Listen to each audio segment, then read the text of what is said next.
நமக்கு என்ன சந்தேகம்னா, இப்படி நடிகர்கள் நிறைய பேர் அரசியலுக்கு கிளம்பிட்டாங்க.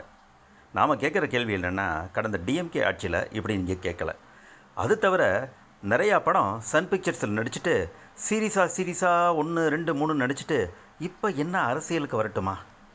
மக்கள் நிச்சயம் கடுப்பாவாங்கல்ல. எங்களை கேட்டுதான் சினிமாவில் வந்தீங்களா? போப்பா போ. விஜய் அவர்கள் சிஎம் ஆன பின்னாடி நிறைய பேருக்கு இந்த ஆசை வந்துருச்சு. ஆப் போடுறாங்க, வெப்சைட்டில் என்ன செய்ய சொல்கிறாங்க, மெம்பர்ஷிப் ஆக சொல்கிறாங்க. இதுக்கு முன்னாடி டிஎம்கே ஆட்சியில் உங்கள் தைரியத்தை காணவே காணாமே. எங்கே போச்சு அந்த தைரியம்? அதைத்தான் நாங்கள் தெரிஞ்சுக்க விரும்புகிறோம்.